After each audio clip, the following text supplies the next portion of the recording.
Welcome my life without again. I live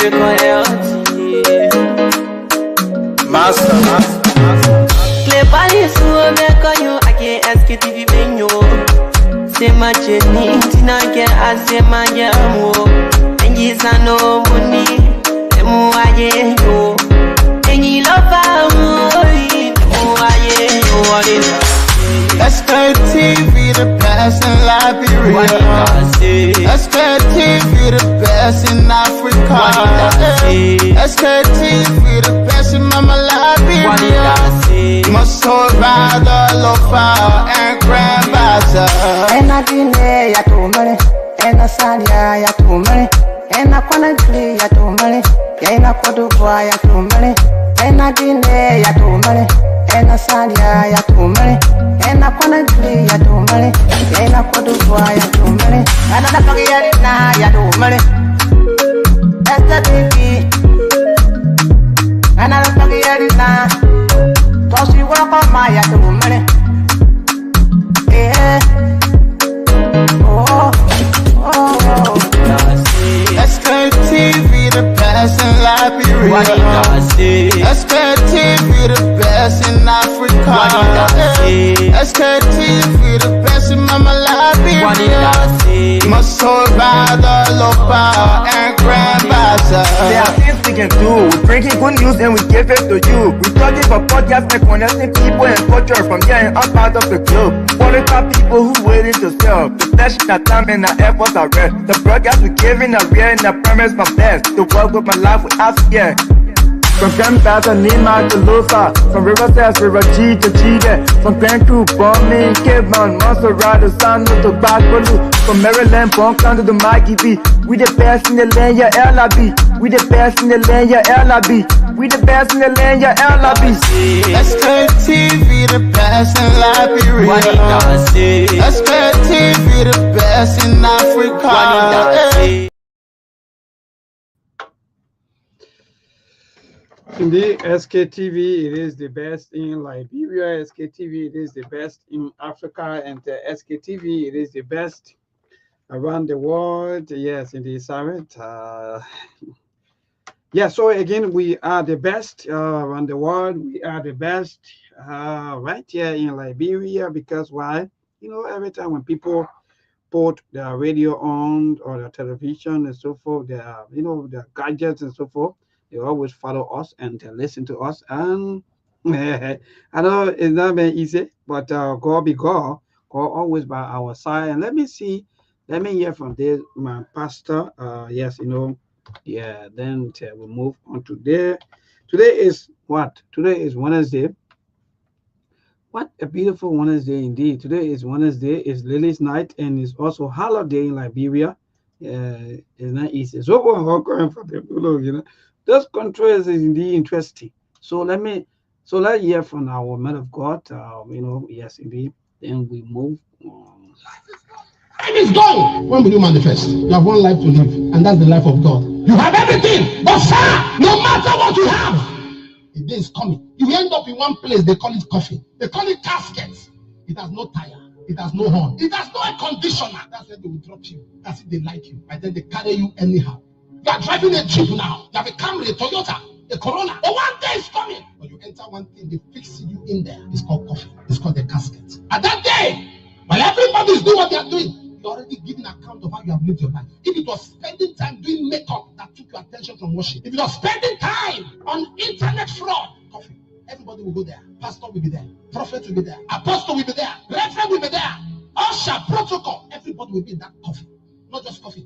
They will lower the person. Put him here, he will be forgotten and never remembered. Put him here in the next 6 months, termites and ants would have eaten his body. At that point in the coffin, what you will be remembered for are the things you did for God in your lifetime.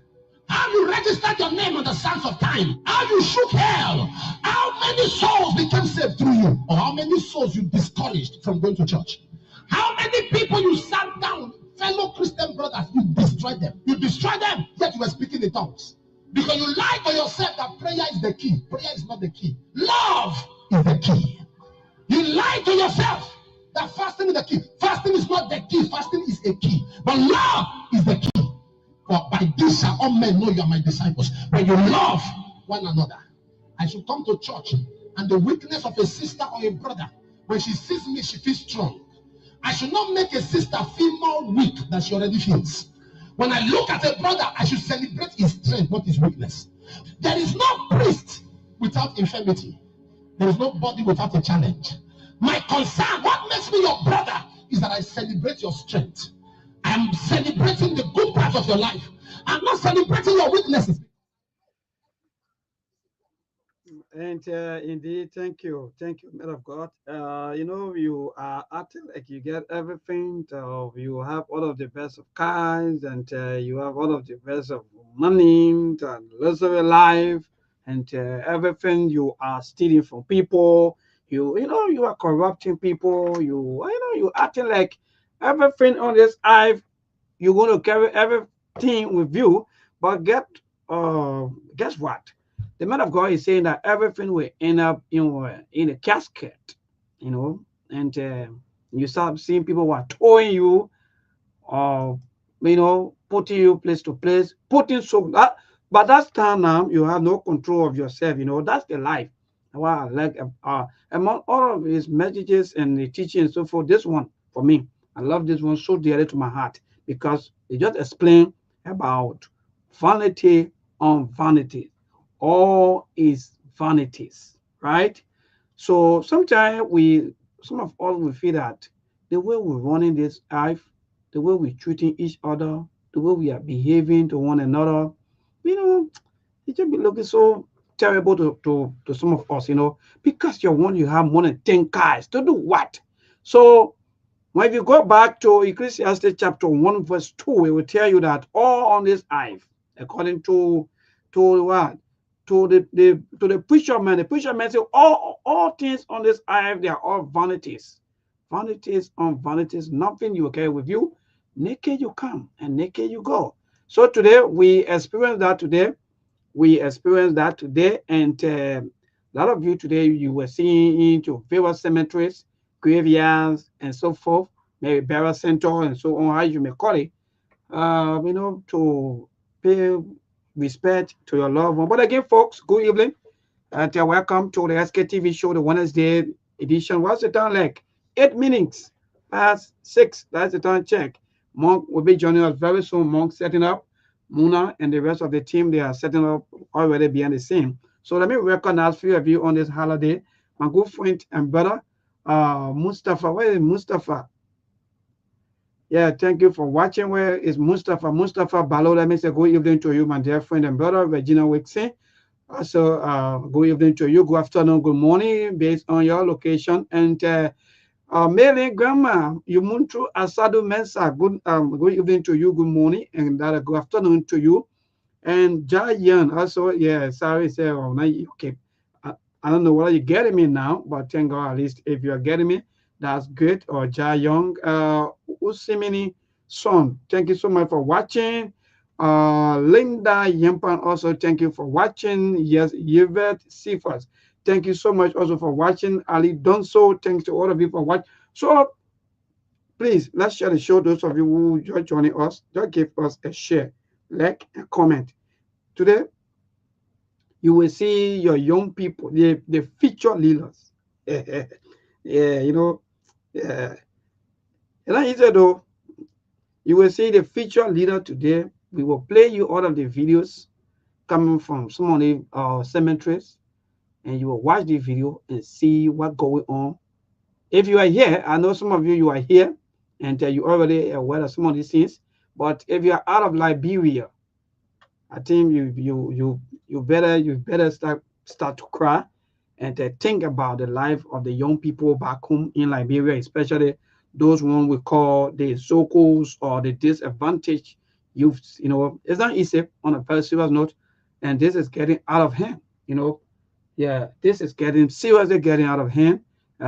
If not from the other thing, that to the other thing. So, are we unknowing to ourselves building a vampire? Because mind you, though, if you're not careful, you will build a group of vampires, you know, that tomorrow by the time you get ready to stand up, by that time the men and now they get a base already.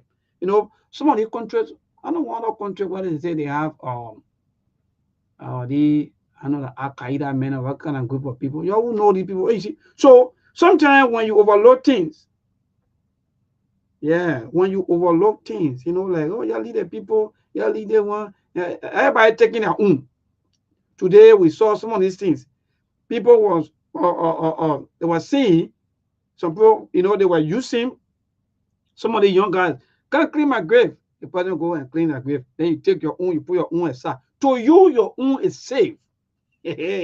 Look, that moment get account. But either way, let's share the show, people. Let's share the show. Indeed.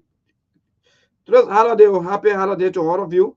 Those of you who are following us, happy holiday. Mr. Cannon may like to join us on the holiday. Mr. Cannon may like to join us. But today, we are going strictly for our disadvantaged youth, busting into caskets, taking the bones, all these things, smoking. I'm not going for today. Yeah, you know, some of you, you're lady, John Brown get the ball, they gonna no, we're not here for that. Today we're going strictly today for the young people. The thing that happening because we mind too much of politics, and our young people, they are going through a lot. Nobody cares. But they use the same people. They go to the fever graveyard, use them, come and clean my grave. Some people were even crying. Oh God, yeah, they love it. That not no, none that. They life. If you not stand up for yours, nobody will stand up for you. But anyway, Monk is here. Monk, I don't know whether it's afternoon to the end, but it's evening time, my brother. What's up? Yeah, afternoon here, 1:12 local time. You're only 5 hours ahead of me now. I told you yesterday, right? Yes, Because we indeed. have our daylight saving time adjusted, I think a few days ago. You guys used to be Okay. 6 hours ahead of us. Now you are only 5 hours ahead. So, yeah. Wonderful, my brother. Thank you. Today is holiday back home, and I guess you've been following all of the holiday activity, like for example, the decoration day. But what's offered from the end, and what are some of the things, maybe socially, that you want to talk about quickly before any other thing? Well, nothing much from my end so far. I woke up this morning trying to monitor international news, and some of the stories happening around the world is so graphic, especially in Syria. They have reported more than 17,000 people, close to 17,000 have been slaughtered since the last president Bashar Assad left the country. You know, when you study the demographic of the Middle East, they are more minority, or the Alawites and the Christian minority. They are the most in the Syria got the most religious minority in the entire Middle East. And even though Assad, people consider him to be a dictator, but the one thing he's noted for around the world is protecting religious minority people that are not part of the mainstream Shia dominant in the Middle East. And because he's out of power now, so jihadists are taking advantage of his absence. They are slaughtering people like massacre. They were, look, when you see the video, maybe when you even want to come on the show today, Oh, it's so yes, sad. yes. But these are the stories you will never see in the mainstream media because they are not political. And usually they don't fit the narrative because now we don't have media in the whole world. It's all about pushing a narrative that plays to your advantage. When you ask people why the media don't play a role, they say in the age of information, ignorance is a choice. So they push a particular agenda. Now, why you need to know, because that's why they call the media the fourth estate. The media job was to give you credible information so you can make better decisions. But now, in America, they call them the corporate media. They are not the mainstream media because they are owned and bought by corporation. So if a story does not fit their objective, no, they are not going to put it on the mainstream TV. That's why you have more confused people in America than any other time in history because you are not seeing the information that you're supposed to be seeing. So technically, every single one of us now, we are our own investigative journalists. If you cannot do research for yourself, my brother, you can kiss it goodbye. You're on your own. That's what's happening. But I So that bet means you, more, yeah, go so ahead. that means in short, so that means you are saying that sometimes most of the informations are being paid for and just swept under the carpet. Is that what you are saying? Yeah. In America now, the entire media is owned and operated by only 4 major institutions. They control more than 95% of everything you might see on TV. So if they have a narrative, that's why you see most of the people that used to be in news business, some of the guys who were independent, they decided to retire, go and create their own podcast, their own TV show, because you have to meet a particular standard to be on any major network. If you don't have a political ideology that fit in line with their objective, no, then you cannot be on that station. So we even got censorship going on here. Like I can remember a few months ago, there's a news station that came from Australia. They called it Newsmax. Newsmax came with a business model that they will be in the middle, that they will give credible information. So when they started growing faster than the Fox, the CNN, the MSNBC, the ABC, you know what they did? They deplatformed them because Comcast own almost 60% of all the media information, and you can find this information on something they call Media Matter. They are the one that keeps score in this country because everything in America is scored. People keep track of it. So what they did, they took Newsmax from all the major television network and deplatformed them because they don't want that information getting out to the public. People got to fit a particular narrative. So if you had a radio station or TV station that does not fit the mainstream narrative, you won't get under the umbrella of a major publication. No, they will suppress you. But yet they will lie to you, say there's a democracy. Like, if you live in America and think that we live in a democracy there, I don't know, you're a special kind of an idiot. Because everything here is owned and controlled. There's nothing called democracy here. There's the constitutional republic, not a democracy. Yeah. And they bring the kind of I don't want to use the word red trade, but they bring the kind of thing to us. Like in fact, they are doing awareness, in fact, rights and so forth. But at the end of the day, they are not even protesting. They're not protesting. Don't mind, and that's a scam. Yeah, man. But again, Mark, I think to that a story coming from is that like you talk about where they is that rebel or who killed who? I'm a bit confused. Yeah. The thing is, one of the reasons you don't want to support a rebel incursion, and that's what happened in the entire Middle East, when you go back to the Arab Spring, whether it was in Egypt, whether it was in Tunisia, whether it was in Morocco. Let me tell you, no matter how repressive a government might be, right? There are still rules and order. You might call the president or dictator, maybe you don't like his ideology, you don't like the way how he governing people, but when you take a country over to a rebel group is not organized. They were never structured to run a functioning society. So even though they will tell you that they come in with good intentions, at the end of the day, they won't be able to govern people. It becomes a jungle justice, right? Maybe because they were never trained to control critical institutions and function in society. So you might hate the president. Look at what happened in Libya. Libya is one of the most prosperous countries in Africa, maybe the most prosperous in history. That people were going to Libya in search of better life, better living. Guess what happened when they removed Gaddafi? Look at Libya today. And look at every other country. That's what happened when you put rebel in control, because they might claim to have leaders, but their objective is when you give them state power, they are not able to make that transition to govern a functioning society. And that's where society tends to break down. We saw the same thing in Iraq with Saddam Hussein. Oh, Saddam is a dictator. Oh, he's suppressing the majority. Guess what happened? We carry a war in Iraq. Look at Iraq today. One of the worst. The country is split into 4 or 5 different sections. The Shia, the Sunnis, the Alawites, the Iranian-backed separatist group. It's just chaos. That's what can happen because you were never positioned. And you saw the same thing in Liberia too, right? That's why NGO, international community, had to step in, right? They get that said, National Patriotic Front of Liberia, United Liberation Movement, but get in power. Look at how they can treat people. They will split women, stomach open, and take a living fetus from in that baby, from in the mother's womb. But at the end of the day, that's just why it is, my brother. It's lies. If you cannot dig your information out there, you will just be bamboozled. So that means, Mark, so that means practically what you are saying. I think we are just already seeing the same example here. Because of the 1990 war today, we are experiencing the what we call, quote unquote, the Zokos. And someone will say about even if you look at the entire life of our people now and then, you will even say that in fact we are saying the wartime. Yeah, that's why it is. And it's happening all over the world. When you create a platform that people gravitate towards, right, and you build a huge following, and you are giving credible information, even the government will try to put a stop to that. They will come and suppress you. Why you think they close down radio station? Because you are not fitting into their narrative. So since they got the power, they will suppress it because they want to keep. Look, all around the world, it took me a while to figure out this thing. Everything around the world is about institutional control. Once you are not in line, no, you are considered a deviant. That's just how society is. All over the world, it's not only restricted to the West. Even in Africa, whenever someone comes with a different idea or different mindset, once it does not fit into the mainstream narrative, no, you become a target in society. So whether you are a church leader, whether you are a religious leader, whether you are from the media, whether you are from politics, if you cannot fit into the mainstream mode, my brother, you are deviant. You're saying like, bro, the mainstream in Liberia, Unity Party and CDC, any party that does not fit into that narrative, you are considered an outsider. So that's even it. To the extent, My brother.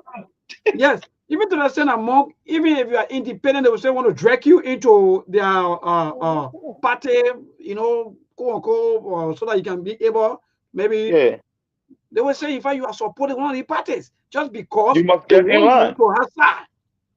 Let me tell you something about what happened here in 2020, right? Before we get to this, before we get to our topic today, in 2020 it was an election year, and you saw that video that went viral about this guy they called George Floyd. That the police guy that they call him Derek Chauvin, that had a knee on the neck of George Floyd, because George Floyd went South Minneapolis here in our own state here, that is heavily democratic, from the governor to the city major to whosoever, the medical examiner. Yeah, what you saw in that photo was the policeman had his knee on George Floyd's neck. But when the medical examiner came up with the final report, George Floyd actually died from fentanyl overdose. You seen it? George Floyd died from fentanyl overdose. But the policeman only made the situation worse. He was not the main reason that why George Floyd died. But the fact that he had a knee on his neck, it also contributed. But people took the image rather than looking at the autopsy report that came from the medical examiner from Hennepin County in the state of Minnesota. That story went worldwide, right? It went mainstream. I mean, it cost the United States almost $2 billion in destruction because people jump on the street. The Antifa, the Black Lives Matter, everybody jump in the street, destroying people's businesses and property. It cost the state of Minnesota almost $1 billion in destruction. Let me give you another story. There was another narrative during the same time that George Floyd event took place. They called the guy David Dunn from the state of Kansas, Missouri. He was a 28 years police officer, a veteran police officer that was trying to protect a car dealership. They beat him to death, and that story never made it to the mainstream media. That's the kind of a society that we live in. The guy that was trying to do the right thing, that the angry mob killed in Missouri, right? David Dunn, a 28-year-old police, a 28 years service veteran in the police force that was mauled to death by a violent, angry mob. That story never made it into the mainstream. My brother, we are in a different time. You are on your own, my brother. I can tell you, look for credible information and be your own judge. If you say you want to follow mainstream narrative, that's it. It's on you. You are responsible for yourself. And that's just the fact, Mark. Let me agree with you, because even some of the government control media institutions, that alone just speak volume, that nothing bad that they will talk about the government. Likewise, also some of the media institutions to who, quote unquote, maybe some of them they are propagandists, maybe for oppositions or how you may term it. They were always seeing things negative, maybe on the part of the government. Then those media institutions that are also independent, you know, when you are maybe both sides, then also people see like maybe quote unquote you are also on the other side or you are on the other side. George Floyd died from chokehold. I'm talking about giving the autopsy report from chief medical examiner for Hennepin County, the final report. You're telling me nonsense. Brother, go ahead, man. Somebody coming in again, you're making some freaking piss. So yes, so Mark, so that's the fact. I understand some of these things, especially when it comes to the media, that indeed the media is heavily controlled, quote unquote, by the power that be. And if you are not strong, sometimes like you are like you stated, sometimes they get you off the entire media stream and so forth, and and they just get everything down. Why you be thinking about which way to get your information, and especially for the citizen, which media institution to even trust? Because when they comes to all they hear is the government has heavily performed in this. Mhm. The government has passed this. Everything is just about the government, this, the government, that. Well, you don't hear anything like, oh, maybe the government made mistakes, or maybe, this and that. You don't hear anything like that. So again, No, that's a because situation that we. they will suppress the information. That's what they call information warfare. From the day we have access to the internet, the day everybody is giving access to the internet, now you are your own journalist. Yes. And that's why the mainstream media is struggling to cope with, because now you got a smartphone. You can record, you can get first-hand information as things is happening now. Back in the day, we never had that access. So the media was even more powerful than even the government, because the media could even decide election. You were only taking what the media was reporting to you. Now they don't have that leverage anymore. You have social media. Now, something could happen in Liberia today. I could get to know today from regular people who were on the scene, who video it, who screenshot, who took comments and posted online. And that's on the news. Yeah. So now they don't have that control like they used to have. So at the end of the day, if you cannot fit that narrative, now that's the warfare now between information, right? The people who got the facts versus the people who want to put a spin on the fact because they got a particular agenda. That's how the news now is being reported. So it's up to you. You can believe what you choose to believe. That's your own fault. It's up to you. Nobody responsible for giving you the facts or the truth. You must go out there to authenticate the information to know who is speaking the truth. That's the dispensation that we live in now. So then, Mark, then in this situation, then I think the work of our government, then I think someone would say it's bit maybe easier than before, because right now, Mark, like you said, maybe something happening somewhere, and the government may now, by then they may not know anything until maybe after 2-3 days, sometimes 1 week before hearing about the news. But now, in less than 30 seconds, less than a minute, 1 hour time, government feeling knowing exactly what's happening and what's going on. But then how come they are not working? Because, mind you, Mark, that you talk about the social media. The social media is one of the biggest platform nowadays that also muscling the mainstream media. Thank you. Yeah. It's so a war. So that means. Well, go ahead. You were trying to say something. Go ahead. Yeah, I want to ask you this question: how come they are not working, in the interest of the people, but they still want to keep the people into that arcade life by them, or maybe fooling them, making things to look like, by them thing was not the way you see it, and no. But then everything is glaring. Why our government not working in the interest of the people after everything is seen and glaring? Even if not come up on the traditional media, you will also see it on the social media. Why are they still playing blind eyes? The only difference with a situation like bro is the people themselves are not putting pressure on the elected official. That's why you see in other countries, leaders are forced to perform because people can see the reality. Back in the day, maybe when a story happened, whether it's BBC or CNN or VOA and all the big traditional network, they will get the information, carry it to studio, they watch the tape, and make changes to it. Because when you're presenting the news, right, you are only changing the angle of the story because you got an objective. You know what you want to put out there. So anything they used to tell us back then, we would just accept it without investigating because we never have access to information. But now, the smartphone that you use today is smarter than the computer or is faster than the computer that NASA used to go to space in the 60s. Once you have a 5G phone, that's the kind of a processor you have on your cell phone. So if something was to break out in Corway or somewhere in Central Moravia, you can report that news, getting first-hand information, and the whole world will get to know within seconds. The media doesn't have that particular leverage anymore. So even if they put an angle on the story, somebody said about Melbourne gave up the fact because he was on the scene. Melbourne was able to interview some bystander people who saw the actual event. So the media now is behind time. So the only thing the media can do now is to launch an attack on you by saying that you are a conspiracy theorist, that you are not credible because they know they already led to the fight.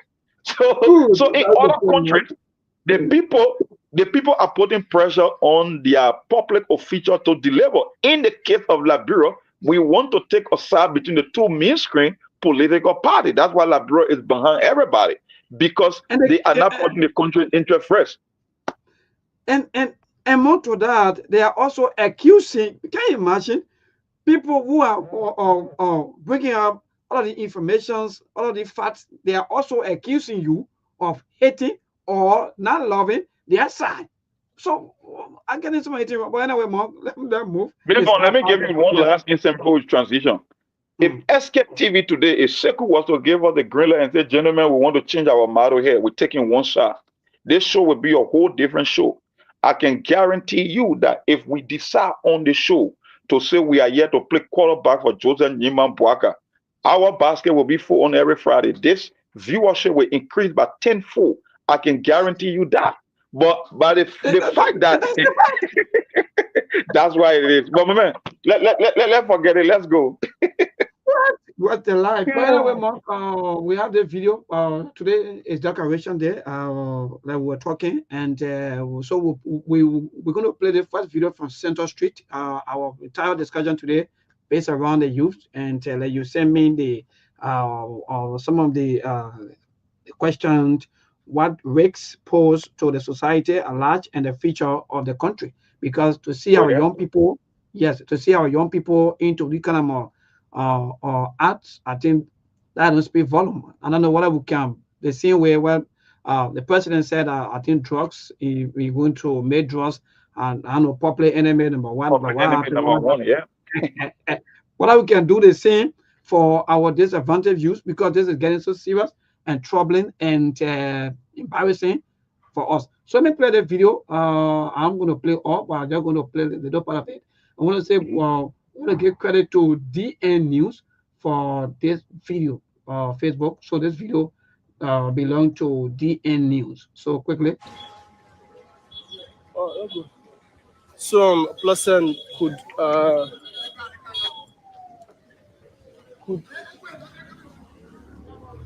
pleasant cross the road. A pleasant good morning and welcome to DN News Liberia. We are here at the Center Street Graveyard as we tour the facility. So one reason DN News is here is that Monrovia City government has announced the removal of two famous president grave sat from this particular location, the Center Street, as a whole. So with that, the mayor has announced that he is expected to reform this Center Street facility to something better and remarkable. This is a death site. TN News have been spotlighting this for several of months. As far as the mayor became a robust process by you cannot talk to us, man. Yes, like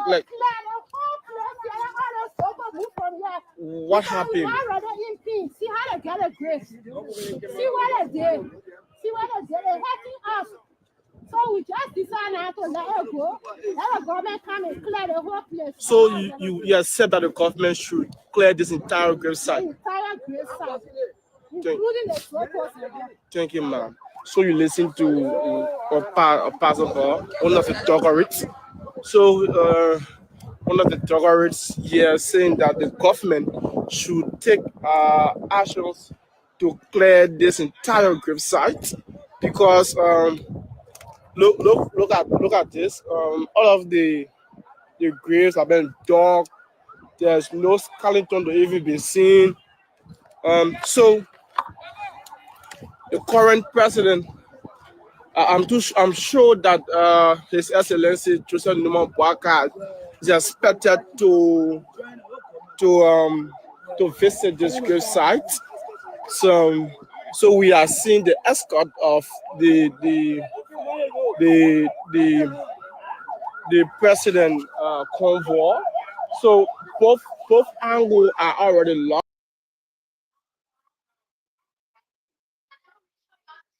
Then we go to the other grave site or to the other cemetery, Johnsonville. But Mark, what say you? The entire area is empty. Well, there's nothing new. It's been happening over the years. You know, the second Wednesday in March, month time in Liberia, we had this tradition that we know is a major holiday. It's the day that we respect the dead ones. We go to our respected graves in the community or maybe the Palm Grove Cemetery, one of the most popular and noticeable one in the country. You carry out a campaign, exercise, clean up the grave, paint the grave, do some design and decoration, and the family goes home and gather. Hey, no, keep the day going, entertaining themselves. That's the day we pay homage to the dead. But these days in Liberia, it seems like when it's decoration day, then it's primarily centered around Zogos. That's when people get to know the kind of a crisis that's happening in the country about disadvantaged youth and drugs because they are using these tombs for their sleeping place. They are breaking some of them down, selling the steel. They are sleeping in it, using. Look, my brother, I don't know what to really say. It's a sad situation because this is not the first time happening. It's been happening for years now. It seems like every time decoration day comes around, that's when we reflect more on the disadvantaged youth in the country rather than respecting the dead. Because people or loved ones, their gravesites have been decimated. Can you imagine? I think you were the one that sent me the other video that those guys literally they literally broke the entire tomb and weed out the steel just to go and sell. And that's why I keep saying when you have disadvantaged youth, when you cannot provide for the many who are poor, you won't be able to protect the few that are rich. It will affect everybody, directly or indirectly. You know, there are times maybe when there's something we call national crisis. There is a difference between a national crisis, but then it gets something they call a state of emergency. When you can't wait, my brother, that's what happening in Liberia. And it's just a matter of time for it to blow up in our faces. That's just why it is. And I don't know. I don't see anything. I haven't seen any national program on an industrial scale that will be able to address the situation, whether it's in the short term, the medium term, or the long term. I can't see it. So it means it will keep getting worse and it will extend to the future. Look at it. Play that video about other man that crying for someone claiming he crying for the old man in Pele. He was paid, right? Look, maybe you have no idea what's going Yes, on. let me play the one that you talk about first about people busting into. So this is the video that you were talking about. Or let me see quickly from there. I will play the other one. Then we. So already going on, my brother. Let me go to the hill farm. So already going on, my brother. So already going on here, my brother. Yeah, the problem is here. We have buried here for more. We are buried for more than 2 years. What is your name first? Your name? Mr. Jacob. Pardon? Jacob. Jacob. Okay. Go ahead. We have buried after we bury our sister passed away. We bury her here. Yeah. After 2 years plus, we have had the first decoration. Oh, great guy here. People that they say people that don't. Valuable, please. People that don't have that on their grave. They decide to Zogo then decide to bust about grade. Zogo then decide to bust about grade and about people grade and take all the syrup out. And when this happened? Just they go more. Okay. Just they go more and more last. They didn't taking place yet. They have busting the thing and taking about people syrup them from here. That my grade, that my sister grade here. Okay. That my former here. We sit here. I don't want to feel the grade journal. Yeah. So you trying to tell me nobody nothing here? Nothing. Nothing. When they end that casting cloth in here, it will give me the boom up. So the boom here. If I take 2 rags from here, I can open the place, you see the boom later. There's nothing on here besides boom and old casting. They took all the material from under here and carry it. Now we come back with suffering. We're not able to get better decoration here. We're suffering now to go through expensive. That cement and other material going back now, sand, other things are going back now to cash it. That's what we're going through right now. So we don't have no value of the decoration. Maybe I'm sure the men are crying in Pele and Chinese, the Zogo. I thought you got that video. Yes, indeed, Mark. I get that video. Look, Mark, you know, is what? What kind of country is this? God be God. Yeah, let me see. Let me get that video quickly. So those of you who just joining us, this is the Sktv show. And today is Decoration Day in Liberia, and you're hearing all of the claims and counterclaims and so forth about caskets, dead body, and so forth coming from the cemetery or coming from some of the various cemeteries that our disadvantaged youth. Why they feel now? My brother must say me, let me see. Oh, God, they life interesting. Yes, indeed. This is the video I got me. Yeah, I'm going to play this video quickly. Yeah, let me see. Okay, yes. Well, that's the country where our leaders, when the young people are seeing all into this. Okay, let me see. Let me see. Yeah, sorry though. I get the video now over there. Mm-hmm.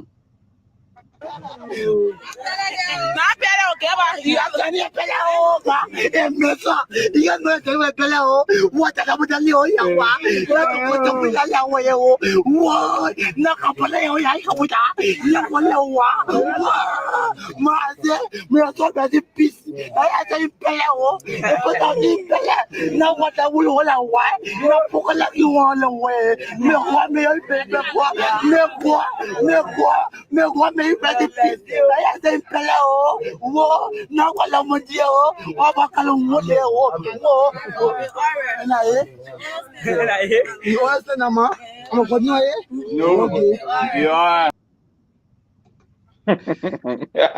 a wow!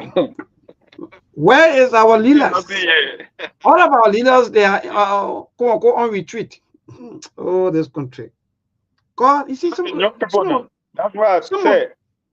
Go ahead, maybe go ahead. I think you was taking a break. Go ahead. No, go ahead. I wanted to say, those of our people who are supporting politicians here and there, acting like in fact they want to kill, each other for politicians.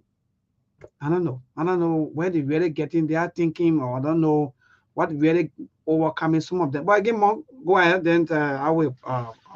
Yes. Also, You look at that man, right? And it's happening all around the country. You look at that young man. He looked at someone that might be maybe 19, 20, 21 in that range. I would say 19 to 21, best case scenario. And people pay him just to, because they believe that he must go get drugs, that he will do anything to get money. Those are the people that are breaking into people's graves and taking the steal, because he can cry in Chinese and Pele for a few seconds just to get little thing, to get some kind of a compensation so he can be able to finance his addiction habit. That's exactly what you see happening. And it's happening all over the country. The reason I said now is not only a national crisis, a state of emergency, because when the thing started, it was only concentrated in the Monserrado County belt. But now people seeing it in every single county. So it's all across the country. So Melbourne, and we keep saying it on the show, the young people supposed to be the future. That man is in his 20s, right? It means 20 years from now, and they constitute almost 60% of the entire population. Now, just 10% of that number when it comes to disadvantaged youth. Do you know the kind of a disaster it's for our country 20 years or 15 years from now? You're talking about entire generation, entire workforce, people who are supposed to be adding to the economy. We are struggling with drugs crisis. The government is not making down payment into the future. They are not investing, even though they would play lip services saying that they are trying to. You don't see any rehabilitation program on a national scale. Can you name me any rehabilitation center in every single county, even though it's been declared a national crisis? Can you make the case that every county in Liberia do have a rehabilitation center for disadvantaged youth, where they're trying to position them to reintegrate them into society, to give them the skills that they need, or to make any kind of investment that will help them get back into society to be normal people? And yet the scary part about it, Mabel, everything comes down to job, right? If you had a company or a factory in Liberia and you wanted to employ, most companies look for younger people, because when you get young people, they are more energetic, they can work longer, they don't come with pre-existing medical conditions because they are young. But now, if the people who are normal, you cannot even provide jobs for them, who is going to hire these people that consider disadvantaged youth? Because if you are a manager, you won't leave a person that is 100% sober to go hire some Zogo to come and do your work. No. So it means they are way, way, way, way, way behind. And that's the scary part. And if we cannot find a reason to reintegrate them into society, to give them the skills and the education that they need, then it means they will only cause more trouble for ordinary Liberians into the foreseeable future, because we're not making the investment that we should be making in them. So, my brother, it's a long-term thing. No, actually, I don't know, but my time, I'm just confused. I don't even know what to do. I make Somebody more? should play the video again. The Chinese, the men crying Pele and I will Chinese. Man, play play the the video, video. man. Yes, I will play the video, but more on a very serious note. Some of us who even interacting with the people on a daily basis, you know, we are big. I'm 100% confused. Let me be frank, because so then what kind of work our government officials are doing, Mark? Because if you see this thing glaring, it's not something to say, okay, maybe these stories they're all, or maybe they're movies, Yeah. that's not movies, so it's not real. But more you see these things on your own watch, you're seeing these things, and you're sitting back, acting like because they are not your children, or Yeah. maybe you are not close to them, so you don't care. But guess what, Monk? Now, look, let me tell you. I was telling someone, I said to the person, I said, let me tell you, most of the Zocos that you see today, so they are all BB people children. Some of the high-class government officials, their children also there. Their children also taking drugs. I know on a percentage or maybe on a racial level, you say maybe a poor or children, they are more than maybe quote unquote those people who get little hand. But most of the young guys, they all come from Google homes. Oh yeah. Maybe it's not about your class. The thing is, there are certain things that are considered systemic risks, and it affects everybody. Things will affect you directly or indirectly. Okay, I can claim to be a well-off guy in Liberia. I got a job. I'm a government official, but I got my sister. My sister got her sister. I got nieces and nephews. I got former classmates. Their children are the one being affected. So if it affects my sister, then it also affects me. Even though my biological child may not be the one taking substances, but I know people whose children are being affected. So equally so, I'm affected. Whether my children are directly impacted or not, the fact of the matter is, if it's a national crisis, then directly or indirectly, we all will feel the pain. And that's the pain we're feeling. Imagine waking up on a decoration day. Since that country was founded, second Wednesday in March, official that we go and respect the dead, only to go and see a tomb or a grave that was broken to nothing, reduced to rubble. You know what I mean? So we are all impacted. That's why when these things happening, when these things are happening, we keep telling our people, this thing is not one about politics. There will always be time for politics. But at the end of the day, the common interest should be things that affect every single one of us, directly or indirectly. Look at that young man talking about he's singing in Pele and Chinese. Because guess what? He got to feed. He got to finance his lifestyle. He got to get drugs. So how do you do it, Mabel? Wow.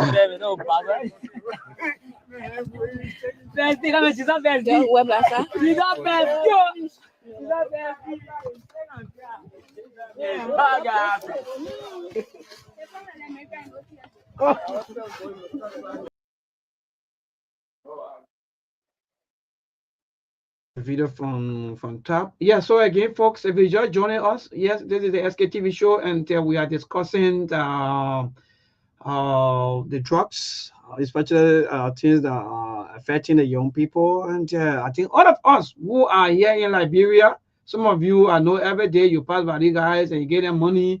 In fact, you even cry for some of them. Some of you, your children, also into these things and back to back. So all we are saying here today, what can we do? Because this thing, like Mom is saying, ain't more right. For me, all I know Mom before, Soko business used to be only here in Monserrado.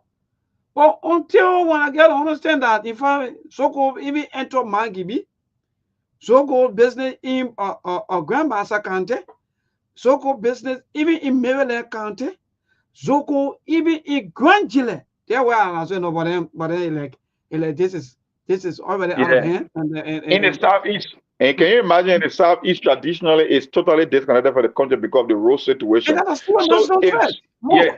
if the Zogo issue can reach as far as the southeast, then it means the entire country is done. Because there is nowhere that is off limit. It means you can reach, it has exceeded all the major cities and counties, and now it's all to the southeastern region. So think about that. And you were saying that what war can do. That what war can do, Monk. These are kind of Martina that we're paying for now for 41. Like I was saying. Because you want war, because you want to get political power, because you want to control things, because you just feel that in fact you want to get everything on your watch. Today, where are we now? The young people. That's what war can do. And when you're right. That's why when you ask analysts around the world, when they talk about political uprising or civil conflict and stuff like that, they will tell you it would take almost close to 20 or 25 years to get back to where you were prior to this crisis, because it's a generational thing. When you go into a political or civil war, it takes you a long time for you to get back your footing. It means that rehabilitation, all that thing, it takes you anywhere between 20 to 25 years on average. And in some countries, especially countries that lack basic infrastructure, before or prior to that particular political uprising, sometimes it goes to 30 or 40 years, 2 generations. And Liberia is a testament to those numbers, because take an example now, we came from wars in the 90s. We're in 2025, right? Isn't that three plus decades? If the war ended 2003, and the war ended, since then, they draws issues, Zoko's business. No, man.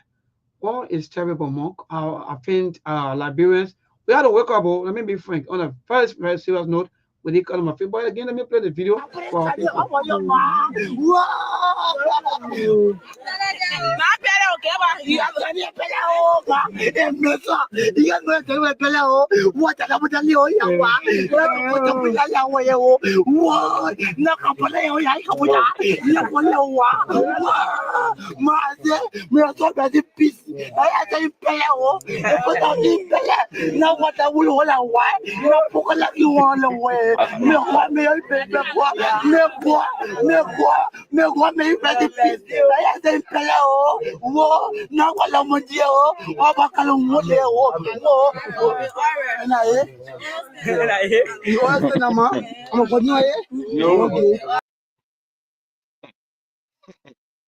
Funny about what you say, and why you wonder, I finish giving your service, just give them money. Can you imagine? And Monk, like I saw one of them not too long with woos, everything, having woo in here. Monk, yeah, to a mate, TS just said, oh my, why not let me welcome Muna? Muna, good evening. Maybe how you guys doing?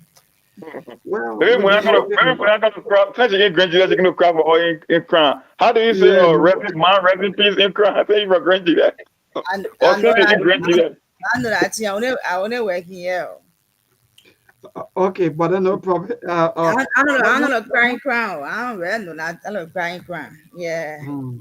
Okay, no what happened. Thank you. That's what rest in peace. That is fine. I travel all the time anyway. I went out of town, visiting those work sites. Yeah. Okay. Yeah. That's great. And how the holiday? Yeah, not bad. Going smoothly. People went to a very good sites, cleaning up their relative loved ones. Yeah, all of that. And everything went peaceful. Yeah. Thank you for joining us. Even though you met us discussing the yeah, I was following. Yeah, I was following. Okay. Yeah. Great. So with the Zogo issue, how some of the cemeteries, how the graveyards on our side? It's not bad. It's just that sometimes when you see them, you get afraid. That's but it's not bad. Sorry, Muna, go ahead. Well, sorry, I was asking as to whether is there any graveyard or maybe cemetery that have been bust into what happening in the nation capital? No, but just somebody can just go there. Sometimes go, take their things in. They go sit there, take their things, and you want to leave that place and forget it. When you leave in that place, when you see them, not forget it. Either when you see them, when you either run or I don't know, or you go down flat. Yeah, because I think it'd be very risky. And one thing, using our rule, like going out of time in the evening hours in the night, and be very careful because somebody can be the grave sites and things there, smoking. They all on the road. Yeah, they all on the road. Let mistake. Even on motorbike, say be very careful because even on motorbike, let mistake on motorbike. They will steal from you, they will check something from you. Yeah. So yeah, I want to pick your brain a little bit just before we go for the news bulletin, right?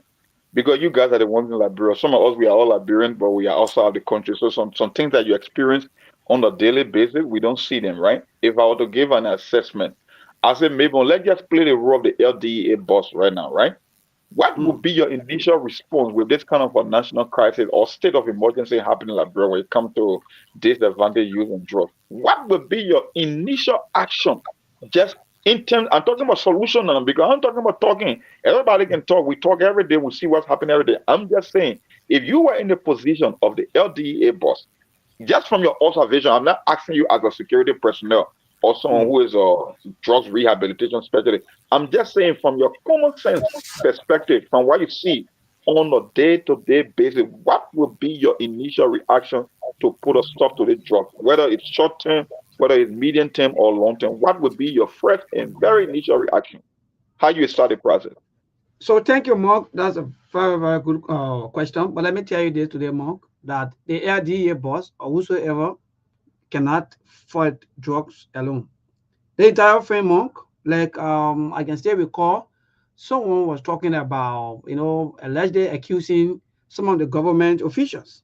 And I guess either in a previous government, I think one of the person was talking about, oh, sometimes the government officials they can be bringing, or sometimes in fact they can be smoking, or sometimes they can be, the person was allegedly talking about this thing like, oh, or some can be free, even the people that can be selling the drugs. So, Monk, if that opportunity is given, let me be frank, all of the things that we're talking today is on the head of the president. Only the president can come down high on drugs and succeed. Well, other than that, Mom, even they make you the DEA head, you can fight drugs alone. And because the reason is very simple, why you trying on the other side? There are another loophole on the other side. Why you trying to close the other end? There another situation on the other side.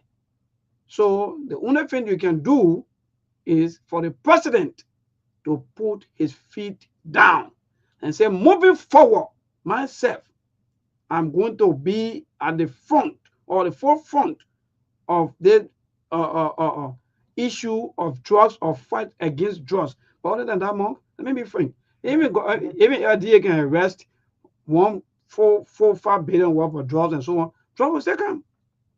So I don't think LDA can do it all by themselves, or maybe they can do it alone. I'm asking is okay because you said the president must put his foot down, right?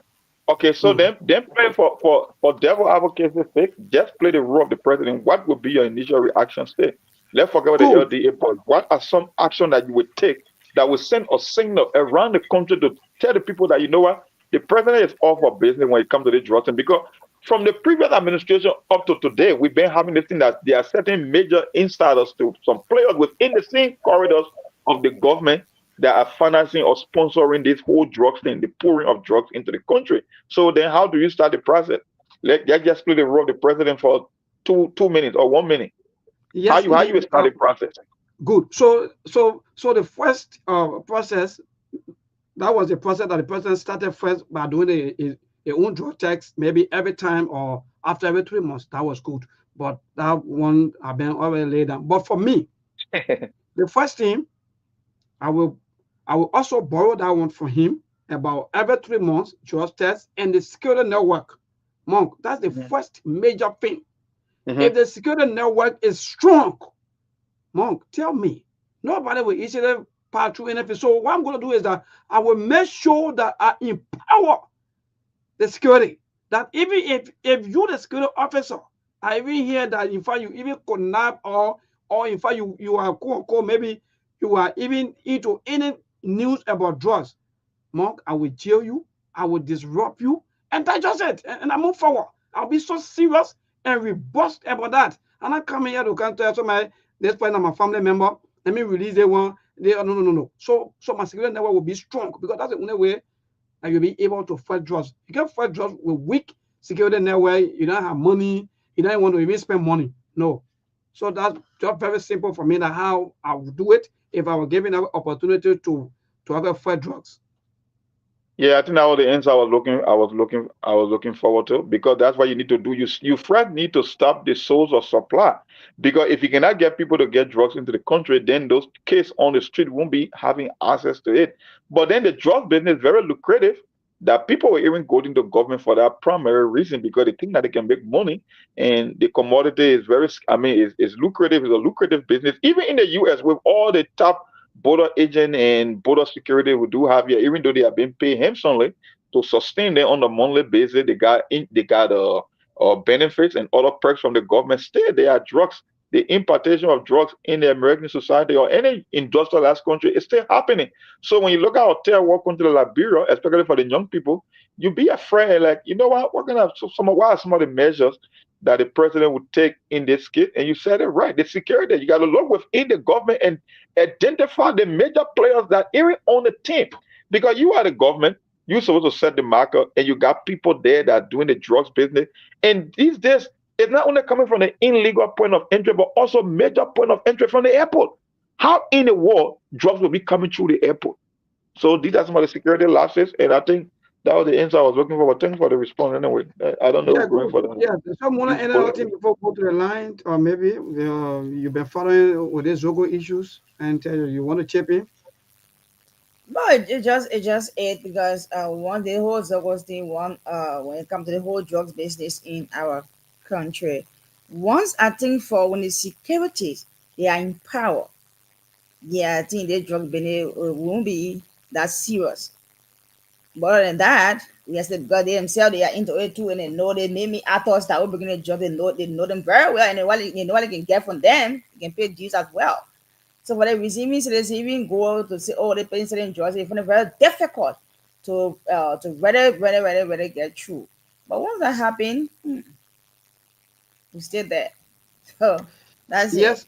What's All the thing? right. So let me go for the news and then come back. Yeah, I don't think, but I'm still waiting. If the team come, then we will join them for the news bulletin. But mind you, today is holiday. Maybe our team member they are still on the field. But again, yeah. So like I was saying, Monk, let be frank, and let's say the real truth with the entire trust issue. Look, Monk, in your put it, in fact, you said one thing about those people quote, unquote, who are government officials. And Monk, these are people because they feel that maybe, like, for example, if they bring certain quantity of drugs, they will get certain amount of money. So because of that, they use the kind of their leverage that been given to them. Like, for example, you Monk, you have detail free, nobody charging you. You do look, Monk. We are still suffering the little country called Liberia. Drugs business will not finish, my brother. Let me be frank. Until the president or any president that will come into power stand up and get rid of so many things that in our constitution that making us to be the way we are today, my brother, or else we will continue to swim. And let me be frank, with the Zocos, time will come for me. I see them more as a national threat, a national security threat, because every time the guys they are recruiting, every time they are recruiting and they are getting more terrible, and you see somebody that will go sleep in graveyard, take their body, boom, smoke it more. Tell me what, even if that person is weak, then someone can be saying, they Zogo there, they drug feeling with it, but they get mine. That make it hurt you, do something terrible to you, or even take away your life, just because you want money to go and support his habit. So our government officials, those of you that in it maybe who are all, controlling all of these things, and you listen to us this evening, inform the president. I can still recall the president said that they're going to fight drugs to the lowest. They're going to fight drugs. Because of that, in fact, he even went for drug tests. He went for drug test, and today things are getting more terrible from our young people out. Yeah, Monk, that's just so terrible to see people smoking. Tell body boom, Monk. Yeah, can you imagine? That's tipping point. That is beyond irredeemable. You know what it means to go to the cemetery, look at a dead body, and smoke the boom? I mean, what are you trying to achieve? Is there any substance that they know of that in a dead body bone that you would try to smoke to get what? I mean, what is the desirable outcome in that case? If you are someone who are taking drugs or someone who smoke weed or whatsoever, I mean, I don't know. I'm a little bit confused because I'm trying to understand the substance, or it made them feel a particular way that they're trying to go up to as far as going to the dead. Dangerous. I heard about the one from the Very, light very bulb. dangerous. No. Yeah, Making it very, very dangerous. So very, very yeah. dangerous. They can even be what joking they say they don't even know like human being are joking. They get very, very, very dangerous. Yeah. So very, very dangerous. You see them when they leave that grave inside they put that substance into them. Maybe when you see them first, wrong. That. When you see them first, wrong. And Monk, let me tell you, Monk, these are things that we witness during the war. Let me tell you today, Monk. You know, whenever I see these things, or when I see our young people, I begin to think about the war time, especially 2003, coming World War I, World War II. That, you know, there were some of all which we started to even know Honorable Yaka Kono, you know, all this. Look, Monk, you won't believe that young people by then, so you see how recruitment can start, right? Those young people that were into the war business by then that they used to call child soldiers, Monk, they are the one who train the other group of people now today, now who of the other group of people training another group of people. That's a generational impact. Maybe you know what the reason why they say generational or future investment, that's just what I mean. Every 20 years constitute a generation. You are turning the ball over to another group of people. That's why if you're not making the investment now into the future, 20 years from now, it will be worse than what you are witnessing now. Because the example you just gave, the people who were recruited as child soldiers, right? At the time they were never exposed to drugs. But because of the war, they became exposed to drugs, and they are the one that birthed this particular generation. Now, what you think will happen 20 years from now for the one that will be born under this particular era with this Zogo? You're talking about consuming the bones of their bodies. You're talking about scripting the incandescent light bulb, that dust that's in it. I don't know where it's made of, to smoke it. You don't even know the impact on your brain or your health, and you're going to consume this kind of stuff. So 20 years from now, your children, your nieces, your nephew, the little ones that are growing up, they will be worse than what you are seeing today. That's why when people say, oh, the country will rise again, like, I don't know which country you are talking about, because I know for a country to rise again, it's not about magic, it's not about prayer, it's about making down payment into the future. So if you are not making the down payment now, it's almost like planting potato with the expectation of eating cassava. You are not doing what you're supposed to do for the next 20 years, and you think by some miracle like, bro, will be better 20 years from now. Keep your wishful thinking to yourself. Keep dreaming. And Monk, in the midst of all of these things, the politicians who are high class, all of their children, their family members, and their relatives, they are all out, planning to come back.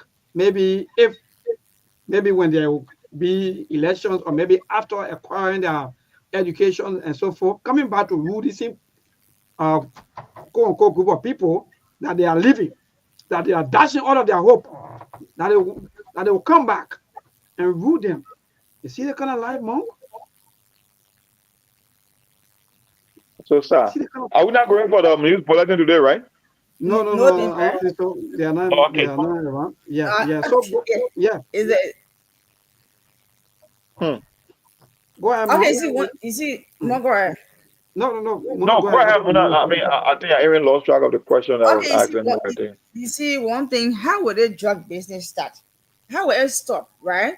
When we have our big B people, most of them into the drug business. Some of them are families, children. They exporting the drugs because they don't check their cars. Because when they say lawmaker, they are ministers or you based in the government thing, they are partial are checking. All of that. So how will they drop and they start? How will it stop? How will it stop? How will we fight drugs when we are also into the drug business? How will we fight drugs? When we know them, we will see them, they are doing the drug business. But if you even get there, right? Even some security get there, apprehend a person with that phone call. Phone call. You see, sometimes the security want to do that job, right? But sometimes if they get to that point, that one phone call they come and do, they come there and say, leave that thing still down. Leave it in my interest. So it's what happening? How will it stop? Because they know they are if their country, our system, if the system is well in tight, if the system is well in tight, to fight job is very easy.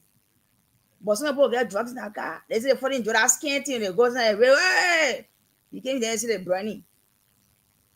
Where people day and night, every day and night, the criminal getting hard day and night. The people when you go see them, they into it.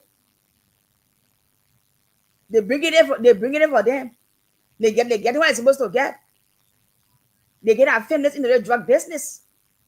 Their children into the drug business. But how would they fight their crime? Whatever the result goes and why they increase it every day and night.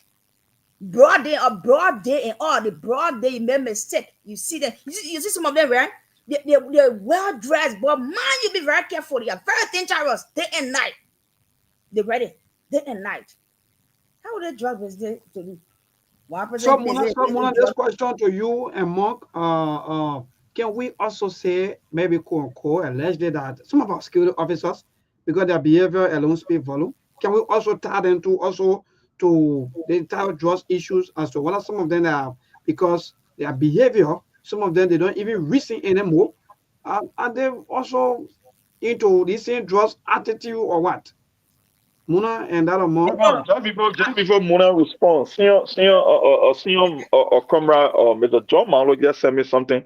He said the formaldehyde that can be placed on the dead body is a substance, right? On the body, when the body decays, only the bone left, right? And they use certain chemical to preserve the body. That's why I can make them high. I just got to know that. That's something I'm learning today.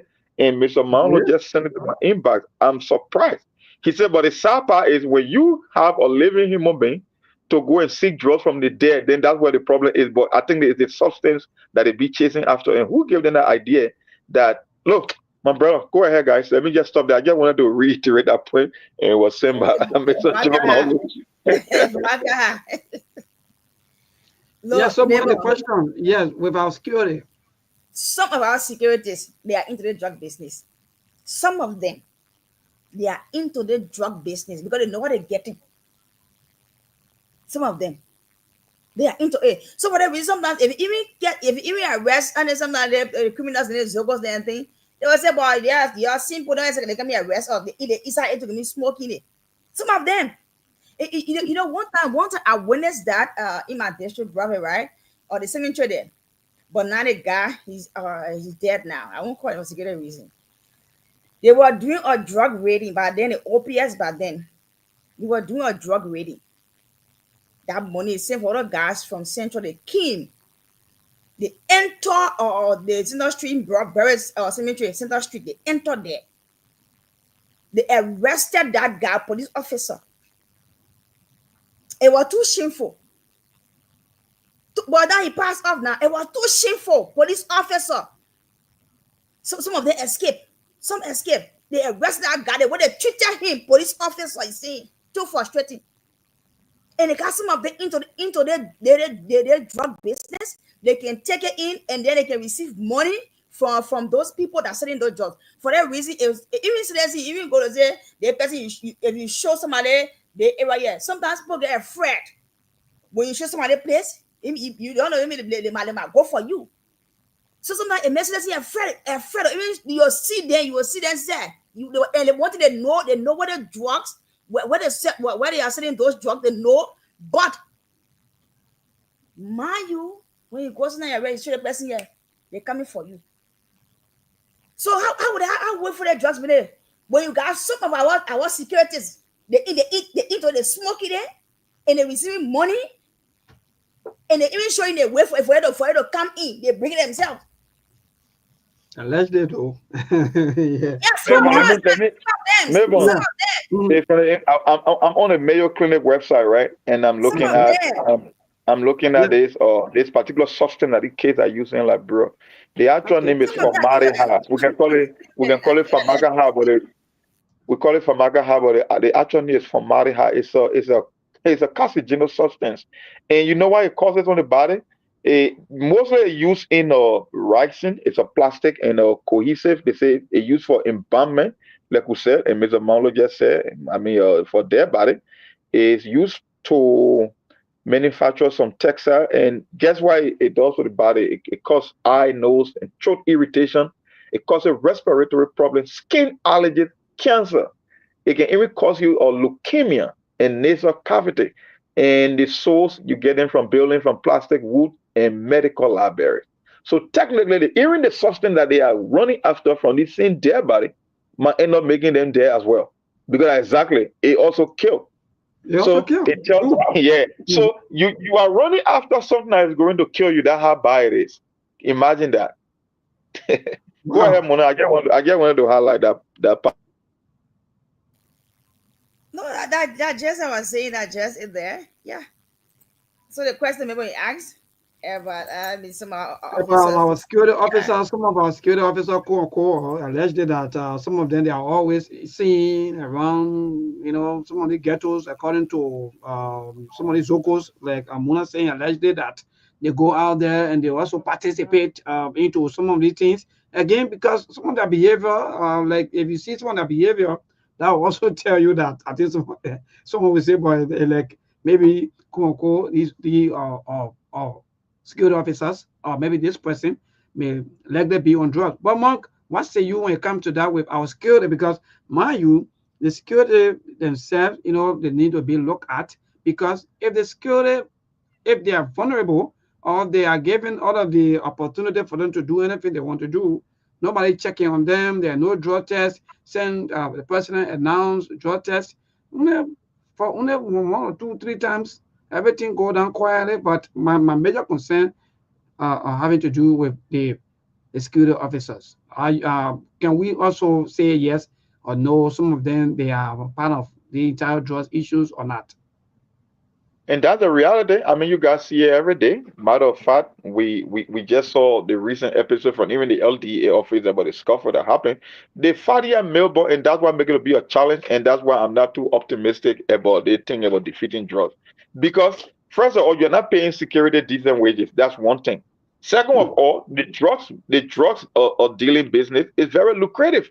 So you just from the security aspect alone, I can bet on it. Because at the end of the day, maybe if you're not paying people, one guy I can remember, there was a guy that called one time on the show, if I'm not mistaken. He was calling from Cape Man. He said some of the illegal crossing point of drugs, he said he can identify more than 13 of them, not the one that he know. So think about the one that he couldn't identify. Now, if you get that much point of illegal entry into the country, and the people who should be protecting the borders, they are underpaid, and they are looking for means of survival. And the substance that is coming to the country is also a lucrative business. Why do you think it's most likely to happen? So it means we can only expect to get more Zogos into the future, because the business will not end anytime soon. They are not getting paid. They're not getting decent wages. They are not being given all the tools and resources that they need. The last time I checked, I think 3 countries have one pickup between Bapalo, Bombay, and Grand Cayman for patrol. Can you imagine when it comes to security? We saw that truck. Somebody posted it on Facebook that it was broken down, right? I don't know if they got more logistic now. So the question you were asked yourself, just from a common sense, I know you're not a security person, so I'm not expecting any security input from you, but just common sense, because common sense establishes a benchmark for everything, right? If the people who supposed to man the borders are not getting paid, given decent wages, and the subsidy is poured into the country. Some of them are making 90 according to information or allegedly. Can you imagine? The DA officer, for example, a DA officer making 90 very, very simple. The scenario now is very simple. The people that are supposed to protect your borders, they are not being paid decent wages. That's one. The substance that is poured into the country is very lucrative, and there is a high demand for it too. Now, even the logistics or supply that the security personnel need to patrol the border, they are not even giving them. Why do you think it's most likely to happen? You can only have more Zogos in the country, put the country future at risk, and you can expect things to get worse from now, moving to the future. That's the perfect case you can make for Liberia. So I don't know about the president putting his foot down, because if the president really want to put his foot down, then he will start setting the marker. He will start looking at the security apparatus, start looking at the logistics, start looking at the compensation, and start punishing people and start doing some internal work. Because in the same government circle, there are drug dealers. That's an established fact, whether you like it or not. That's the truth. In the same government circle, in the same security apparatus, there are dealers also. So how do you fight that kind of war? And more follow-up question to you quickly before I go to the line. Mind you, the president also used this drugs issue as a campaign message, way of getting to power, you know. And he said that his predecessor was maybe quote-unquote lazy when it comes to the issue of fighting drugs. But today, we see the young people, they are not busting into casket or graveyard cemeteries and so forth to get bones or something to smoke. What say you? Concerning what now you mean, or like how? Politicians using some of these things as a way of campaigning, that every time when there is elections, they will come and say, you know, I will fight drugs, I will do this. By the time they get it, they downplay the entire thing. The team of politicians are very smart people. They know how to make tactical adjustments. They know what make people angry. They know some of the issues that can govern the support of people. The same thing with the war crimes code, right? Everybody ran on the issue of bringing war crimes code to Liberia because they believe people wanted justice. It's the same thing with drugs. They're seeing it happening all over the country in every single community. People's families are being affected, so they believe it's a campaign issue. But then campaigning is one thing and executing is another thing. You campaign now that you're in power, we cannot see the sign that you are trying to fight drugs. So the politician will always do what the politician needs to do. That one you can take it to the bank. They will always look for things that people will gravitate to. And like I said, you saw it with the war crimes code. People wanted war crimes code. They wanted justice. But guess what? Every single one of them that campaign on the issue that promised to bring war crimes code in Liberia, up to now we are still running on a hamster wheel, leading to nowhere. So wonderful. Thank you, my brother. Let's go to the line to interact with our people. Today is holiday, Wednesday edition of the SKTV show this evening. Please, 1 minute and let's be brief. You know, yes, we're talking about our young people. Today's caller, good evening. Good evening, neighbor. Yes, my brother, go ahead. Thank you so much.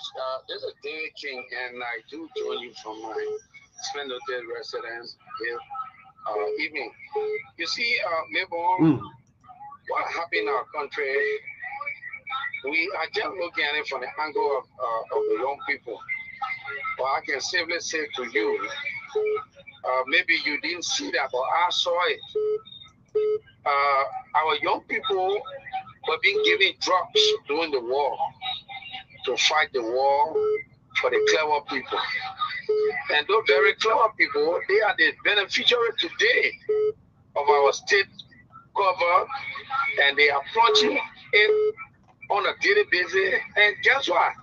If people were able to take their children from here and send them overseas to school, where those people who they use yesterday, and they are here languages, sleeping in cemetery, but sleeping in vault and other places, taking the very drugs that they introduced to them.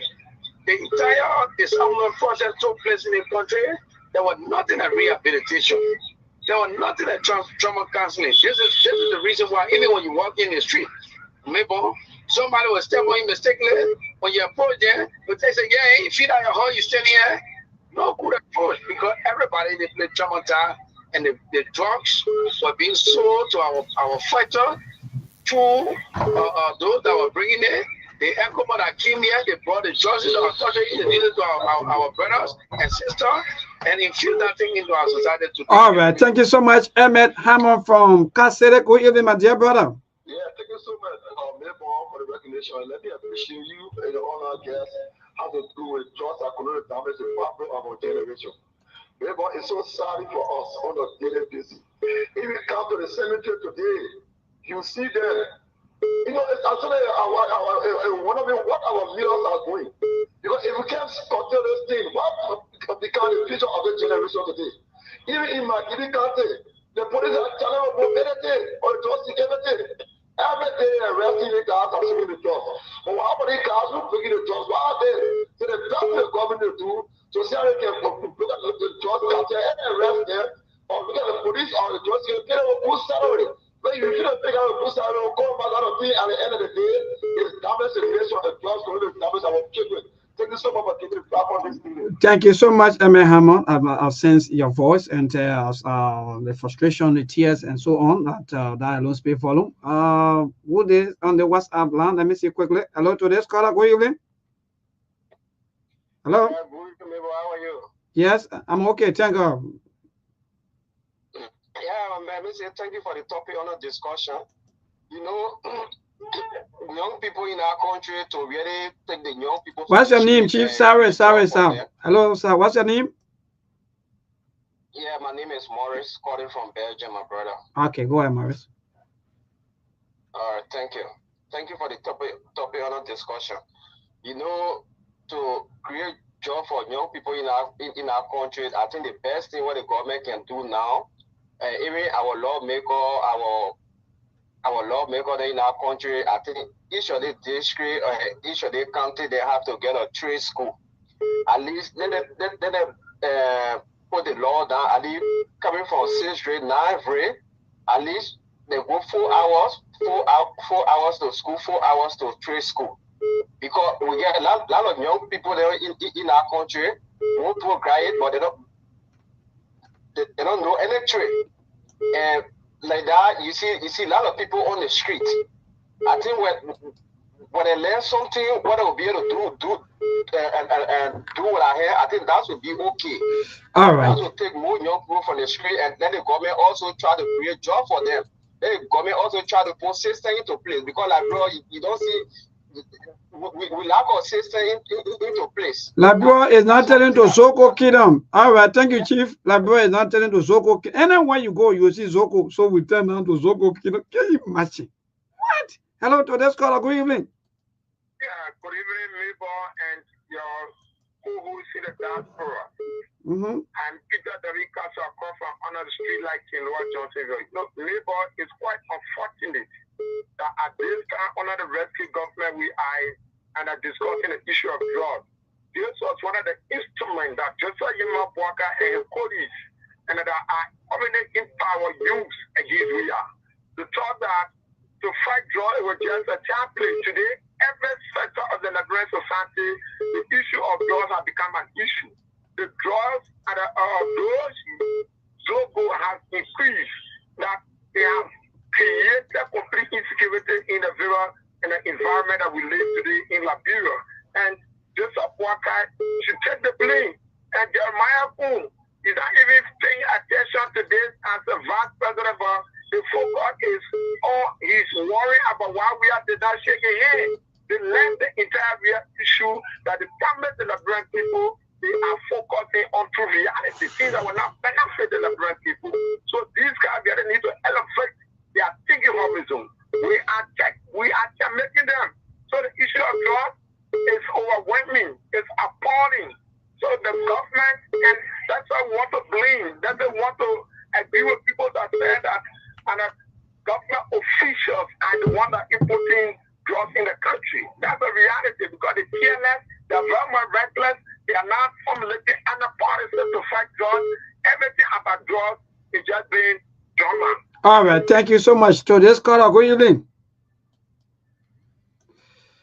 Well, this caller, good evening.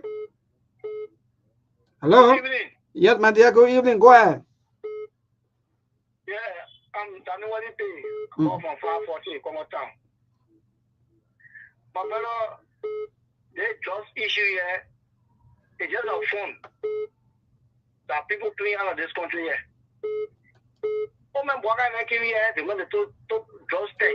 Just to fool the Liberian people that he's going to come fight drugs. He ran campaign that he's going to fight this drug. And everybody was hailing him. Yeah, today.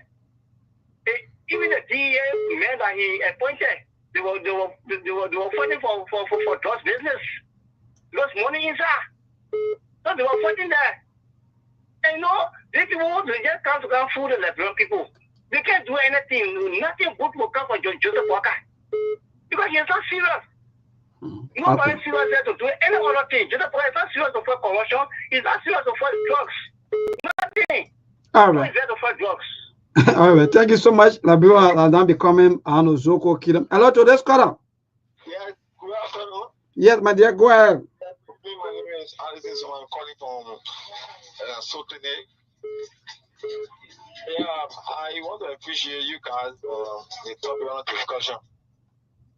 And some of the caller, they keep blaming the government about. Why can you move away from the noise so that we can get you? Say you, yeah, say you want to land, please. Yeah, okay, go ahead. Yeah, go ahead. Yeah, go ahead. Yeah, I said some of the caller, what they are saying about this issue, they are blaming this government that this government is so responsible of what is happening when it comes to church business. But they should know that some of the opposition lawmaker, like treatment part of when it comes to church in this country. And I want to say this as opportunity for this government. Those that are saying that this government is now fighting judge.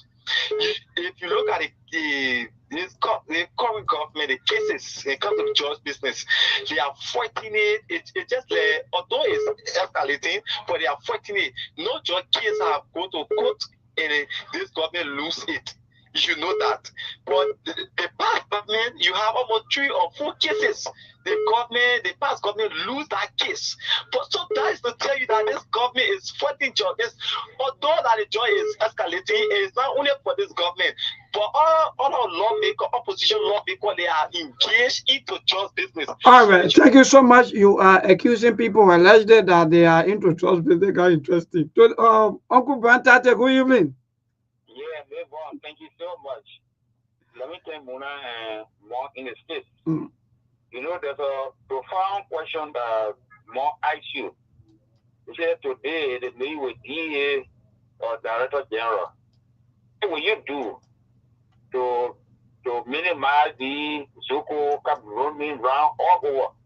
But you didn't answer it. Well, for me, my answer, and I said it before when they appointed AB Commander.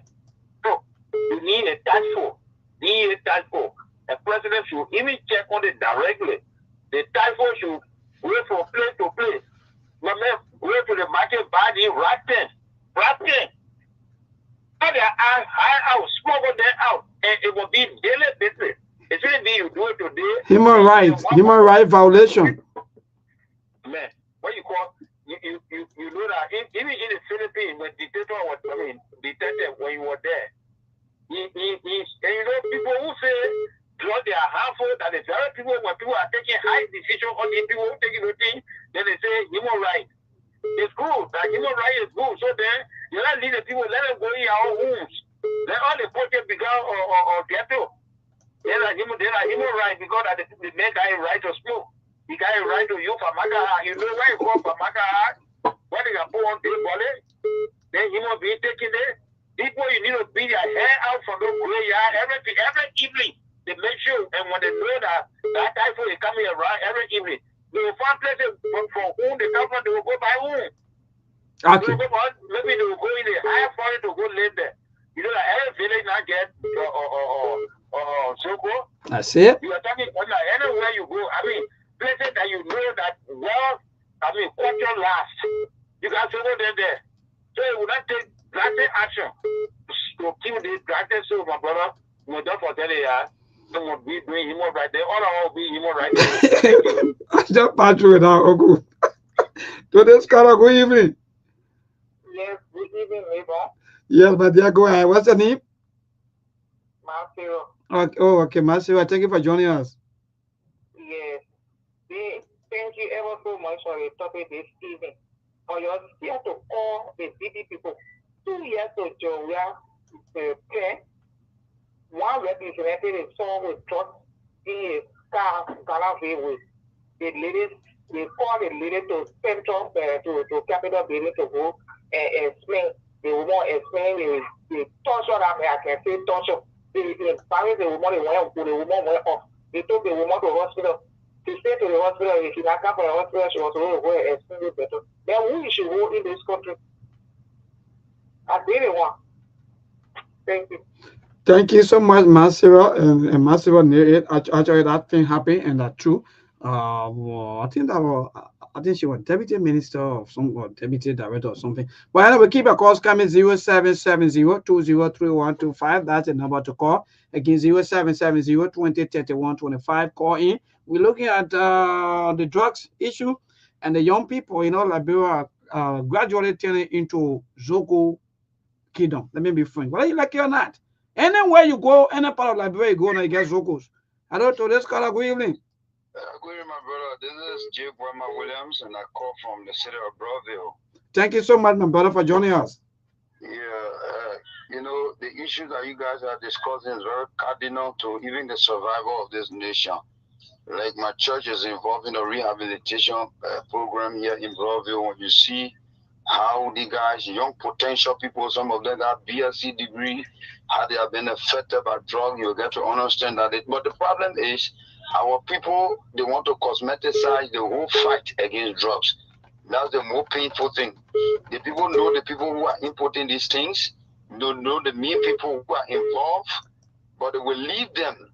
And what pains me the most is that when they take car and they start moving from ghetto to ghetto just to collect what they can collect and put it in their pockets. That's not the fight against drug. We have said it consistently. You want to fight drug, you got to fight it from the root, fight it from the base. Know the importers, know the people who are bringing it. So that's the angle. You don't come and start harassing people when you go there. At the end of the day, anything you collect, you put it in the pocket, they share it. This is how people are fighting. So my brother, I don't know, we got a long way to go. A long way to go. Thank you, man. Thank you, my dear brother. I sense everything from your voice. But again, keep your calls coming. 0770-203125. That's the number to call. 0770-203125. What say you when it comes to the issue of drugs in Liberia? I know some of our top brass, we can always call them. Like, some of you are saying allegedly that they are into the drugs business and so forth. But to this caller, good evening. Good evening, yes, my dear, go ahead. From Good. Mayborn, the acting director of DA now. He was serving to Edtion for 12 years as a DA, but he did nothing about drugs. Then the president went and bring him back. Do you think that I see that he began to request drugs? And then they call him win on the basis of we now won't push. And then they come to nothing about drugs. Thank you, Mr. Mayborn. Thank you, my dear brother. We don't want coach, but I think coach is not is our best friend. So let's call her. Good evening. Good evening, and how are you? I'm okay. Thank God for life. Go ahead, my dear.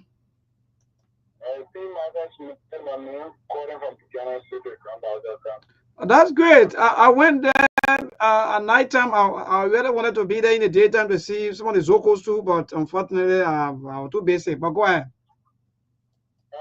Especially our country is really getting risky, going out of hand for this Zogo issue. And something I believe about the human right that came to this country, human right is only there, like for example, when you have money. Oh. Number two, for criminals. But they are not there for people who dare to face justice. Why should somebody raise honor against another person for his own food? President trying to defend ourselves, both of them got into a riot. They went and chopped this Zogo. Government is complaining to say, yeah, carry the Zogo to the hospital. Wow. So that means you are not giving them hands to do more than what they are doing. And when they lead a day, they will be somehow difficult. Because even you go in a rural zone now, every village has their own Zogo. Damn it. God, Father be God. The labor we used to go back on the road. When you cross on the ground, you can't get a motor by there, you no longer. So that means people that are on our side, they are already at risk. Because the Zogo on our road using gone. They are only using corner. All right, my brother. This thing, when we hear this, some of our skin going to be creepy. So let's call her. Good evening. Yeah, good evening. Yes, my dear. Go ahead. What's your name and from where you join us? Yeah, thank you very much. This is Singway, quiet for backup thing, Junction. Okay, go ahead. All right, thank you. I think we still again very much for providing this program this evening because today is a holiday for remembering our old people I think why the children sweet, so I hope they're taking their bones looking. This of course is something to come up. But I would say those who accuse him, if incidentally person human worker, they are taking the wrong path because the old man, according to the campaign message, he said and he established it and he's still doing it. I think this morning some people were talking about, you know, how they probably operate, you know. Hello? Well, I don't know. It's like it's called Ben Hamanas. But anyway, keep a calls coming. To this caller, good evening. Hello? Okay, thank you for joining. Go ahead.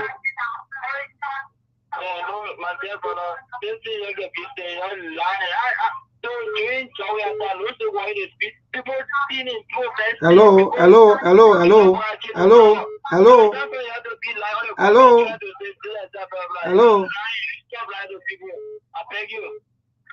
Okay, thank you. Me one thing I know, when the rain fall, it can fall on one person.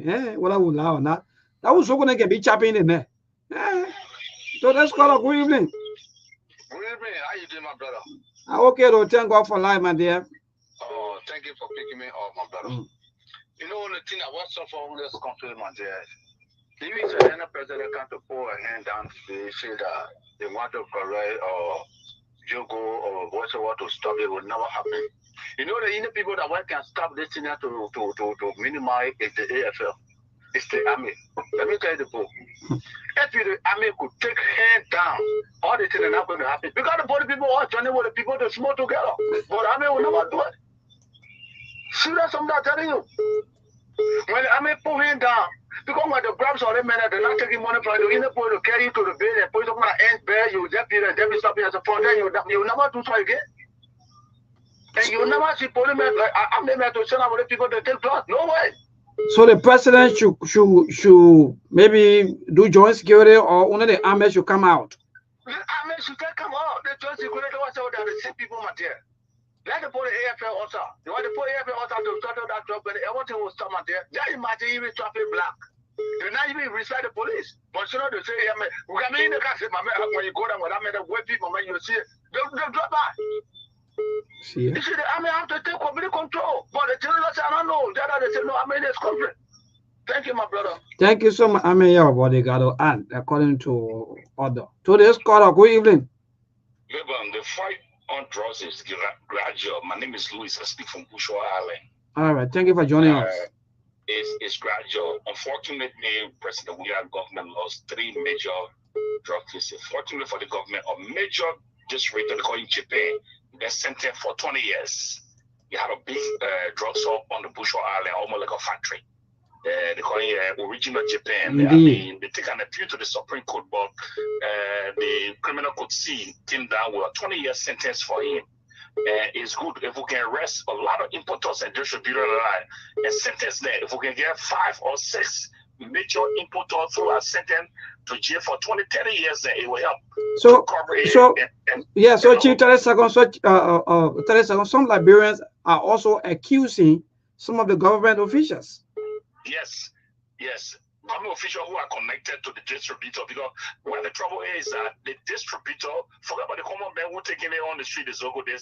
The distributor who are distributing, who hire in it, who bringing it in.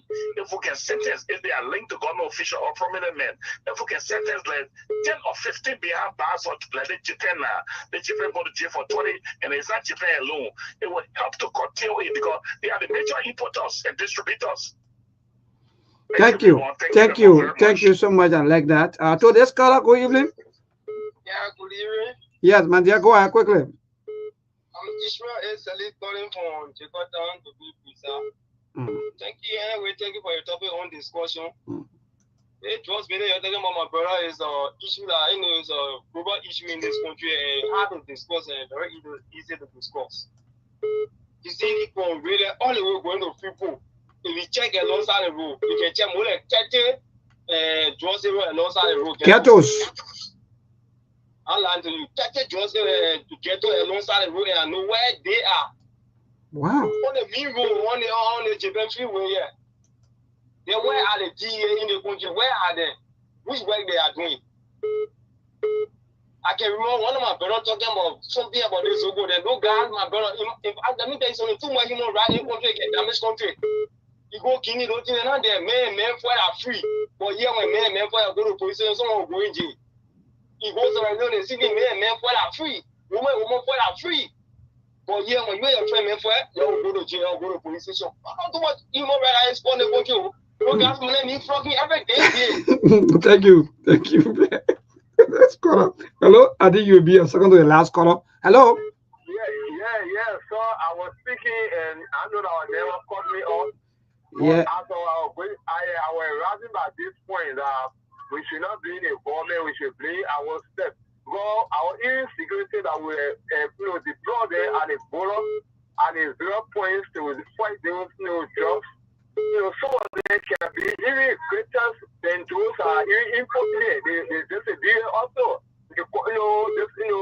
I go contribute to the drugs, expanding in the country.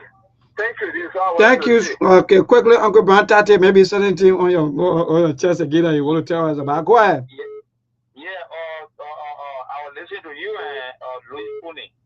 So you can even add the distributor. When do you distribute? And when you get market, let's go there for the pay. So you the distributor, who you carry your own photo. So these are something we got to do it holistically. So if you say who the distributor alone, and you forget about the people who even help in the market, then obviously it will stay calm. So in Africa, when Apple went there first, what's all getting that left from here? Eat more money, then run away. So if you eat more money in Africa, some people will hold you. They say, why you take the man money? Why the man give you beer, then you drink it? They put you in a hotel and pay for it socially. That's what you can do. I was getting a left from here, the kid that I say immediately. So these are the only things when market around, yes, for labor, that time you are small. In the Africa, when you remote, you go, you say, they think they can do all central street with this, that, nobody buy you beer. They say, you just buy me beer, you want to have me? Go try in Africa. They can't do that, you will pay for it socially. Thank you. Thank you so much. Let me give a little time to our team to be able to respond more. I feel every time when you come here, you're always saying that all the people can always say for truth today. I really understand some of these things. It's not about CDC and United Party, which government fighting and which government not fighting. What? Yeah, that's the main screen. That's the main screen narrative. That's what I keep saying. In our country, you can't get nothing to go straight or go right because everything will be limited or restricted to CDC and United Party. That's why we will never get success in Liberia because that's the kind of a culture they are trying to create, the political culture in Liberia. Whether you got idea or not, once you are not in total alignment with the mainstream parties, then it means you are nothing. And that's why you keep seeing happening. But I will agree with the brother from Bourgeois. I think it was Louis Pony, right? If I'm not mistaken, right? I think your uncle called his name. If you want to take on this thing, yeah, we understand the holistic aspect, but there is a consumer market and there is a distributor. If you come down on the importers and the distributor, then you deny the consumer access to the product. So that will be the first line of duty, the first order of operation is to make sure you close all these illegal point of interest and you stop the drugs from flowing into the country. Because it means you're going to cut the supply line from the people who consume the product, the consumer in the market. Yes, then while you are fighting on the border front and all these illegal point of entry, including our airport in some instances, then you can be addressing the consumer aspect of it. But until you stop the flow of it, almost like Melbourne, water is coming into the room. You got a leaking pipe and the room is flooded. Before you can empty the water in the room, you forgot to close the pipe from bringing water into the room. Then you start draining the water from in the room. So I think Louis Pony was right on that. When you start showing example with this importer and some of the major players in the government as well, when they start going to jail, because in Liberia, look, seeing is believing. What people see, what they hear, that's what they believe. If you got 10 or 15 of the major importers put behind bar, people will start getting the be like, you know what, this thing is getting serious. It means if someone was in Nigeria or Ghana or Sierra Leone trying to bring drugs to the country, it will send a message to him like the government is not playing because some of the major players have been put in jail for decades. It will reduce the supply, and that's what you want to do first. You want to close all the loopholes. You want to reduce the supply. Then you can start dealing with the internal consumer and some of the policies you can put in place. So I think he was straight on. I mean, he was dead on when it comes to the strategy in how to mitigate the whole issue of drugs. I think there's no other way. That's the smartest way for you to do it. So I agree with him 100%. Even though you want a holistic part, but no, they said before a doctor can carry on the surgery, you have to stop the bleeding first. The bleeding here is the importers and the distributors. Once you can put a stamp on the supply of the product, then you deny the consumer access to it. And that way, then you know you are going somewhere. Because one of the guys who called, he said, on that Japanese highway, if then the regular people can tell you all the ghettos that you got drugs, how can the LDEA not be able to pinpoint the locations? I'm just talking about a regular guy who is not with no security training. He can tell you I can identify 10 or 15 illegal communities or areas that you find people consuming drugs. Then think about people that were paid to do that job. How can they not be able to identify those spots? But everything comes down to work ethic and leadership. That's the end of the story. It starts with the hair, and people will follow exactly what they see happen in the country.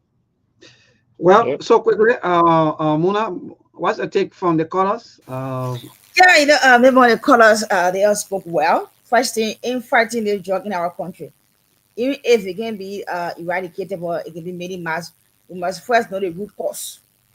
When we are going for the root cause, and then you'll see some changes. But we are leaving the root cause, and then we are going behind the consumer. So where are we? So the cause is well, when we know the people that are bringing the drugs and the root cause of the drugs, they coming in and thing, who bringing them and distributing them. When you getting them, you're arresting them, they're beyond bar for 20-25 years and thing. You are saying, but if people are bringing the thing, they crashing the thing, they are saying we are in the thing and taking it, we are to slow down. You are so happy, but until then, we stay there. And they all spoke well.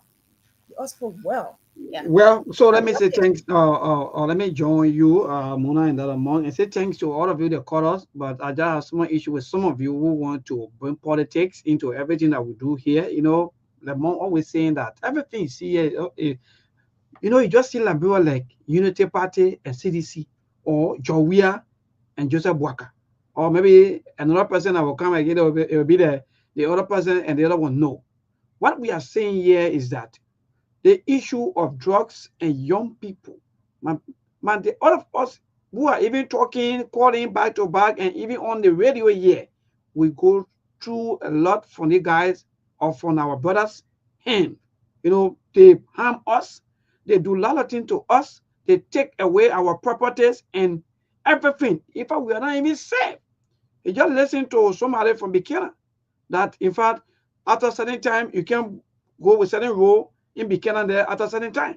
So that's not a good life. That's not a good way for your citizen to live. So when we come here, just we are time finish.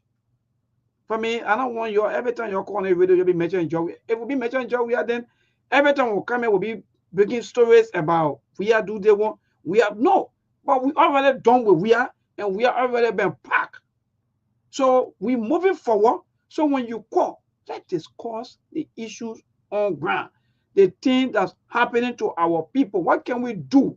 But you want to leave everything and want to shift blame again on somebody who say the person was not doing well, so you voted them out. So don't, for me, that's just my take today. So that some of you, every time you call here, don't be measuring we are not doing it. Well, no, it's not competition. So you're making entire thing to look like it's competition between former president we are and the Joseph Yimam Bwaka. No. Or President Joseph Yimam Bwaka. No. Bwaka, yeah, that's the initial reaction. They want to play politics with it because that's how it is. Some of you calling even getting your feelings saying how we doing that, we don't know. Let me tell you, if your role is always to be combative into everything that people say, maybe they pay you for that, because mind you, monk, most of the people sometimes they don't listen. The government officials. All they hear is that, oh, Sktv talking about you. Sktv say there about you. Then they'll just take phone, somebody take phone and just start a call. And they're happy. Even with the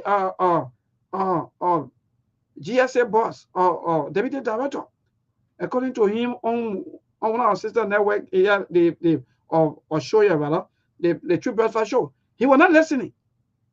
When people call him and say, "Oh, the people talking about you on True FM," he take phone and start to call.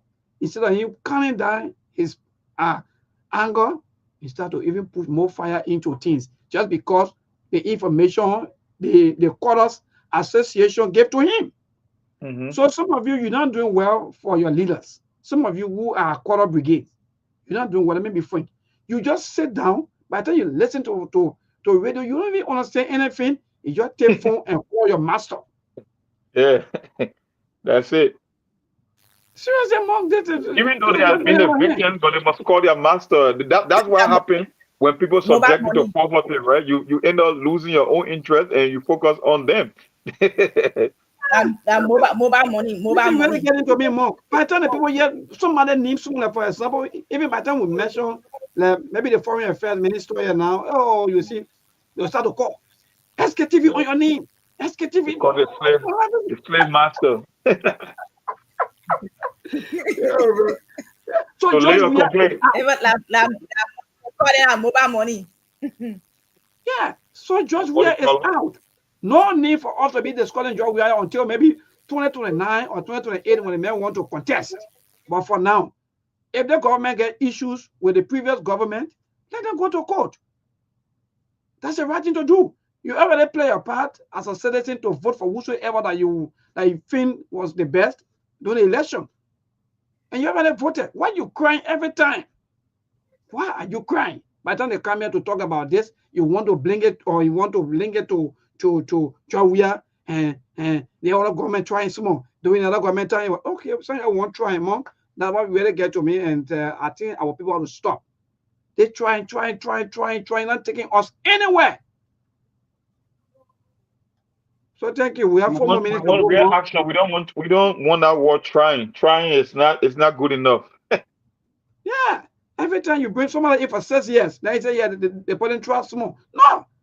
But see the person life. See the life of their family members. See the life of their lieutenants. But see your life. No current. And that's how we keep saying on the show, that's the struggle in our politics. Because the people who are making the comparison and the factors we are using to make the comparison, they are all failure. So we are not going anywhere. Because you are saying that the previous government was bad.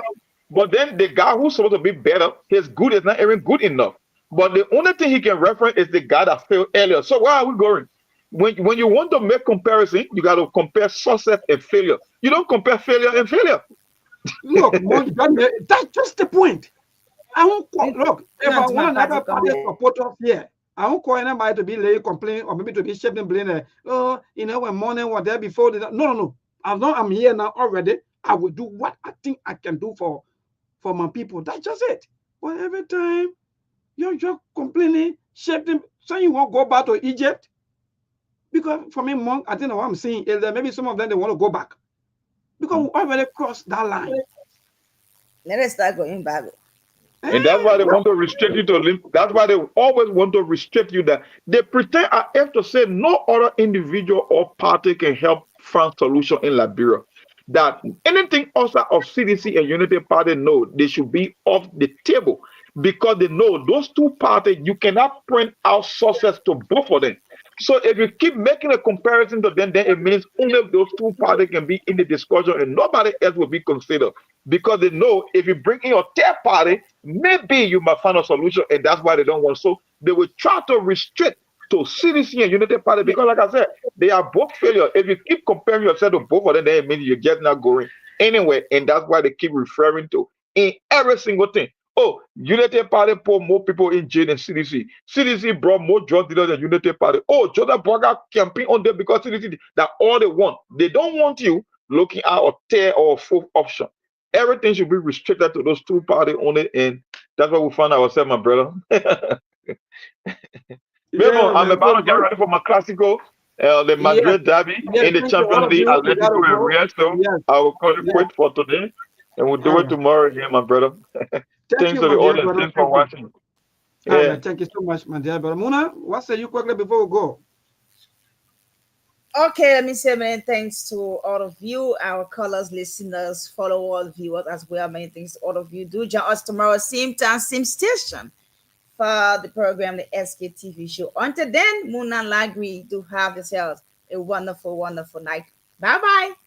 Everyone wish you good night, my brother. Yes, indeed, Mona, thanks to you. And let me say thanks to all of our viewers. Indeed, all of you that are always following us, I don't know, but you are the real group of people that I love so dearly from my heart. But I really appreciate all of you for always watching and following the Sktv show. Let me say many thanks to Mr. Kane, the head of the Sktv show. Thanks to all of you. My legal counsel, Steve, will be here tomorrow. By the grace of the Almighty God, thanks to Monk for always taking up his time, and Muna and that of the rest of the team. My brother Lawrence today, maybe the weather, Muna, just imagine we already entered the rain season already because I think sometimes, was that last evening, the weather changed, right? So we're already into rainy season. Look, let's stop the comparison every time. Oh, the other government do it, and the other government score 1, so we too we score 2. No. It's not what we are here for. For some of us, we already graduated from that stage long time. As long as the government already been voted out, we already voted out. No need to be measuring people back to back. So let's focus on the government that are here to serve the Liberian people.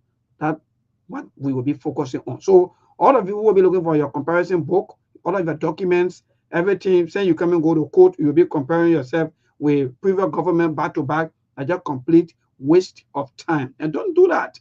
Don't do that. For me, it made no sense. Now, somebody that been put out every time you call on the radio, you want to be mentioned. So, like, if you want to go back to Egypt, no. So, thanks to all of you, man. Thanks to all of you for your call. And with the issue of drugs, I hope and pray that our president will go back into his closet because, man, he was once upon a time, he was really robust, but after a certain time, nobody know what happened. Maybe we know, quote unquote, maybe the entire clique, when the clique when too heavy, they can sometimes confuse you, or sometimes they can, tell you, Mr. President, we're working on this, forget about it, we're doing that. But we hope and pray that God going to touch the heart of our president and he's going to make sure that he fight drugs so that our young people, because we don't want to see our country where by the time you go back, for example, now you see Zoko.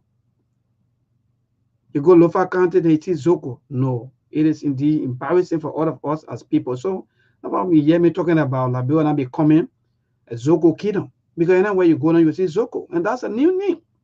We only have human being here, man and woman, right? But then you get Zokos. So, is that another name? So, the Zoko name tend to what? Vampire. That's what I mean.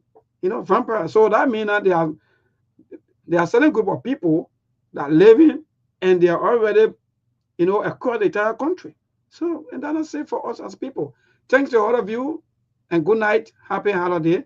I hope that you are all enjoying your holiday, even though some of us we are around here quietly and observing. Well, good night from my end. I love you all. Thanks to the head of the great institution like Ability and the head of radio programs, Oni Osumba Rabas. Let me say happy holiday to all of you, and good night from my end. I love you all.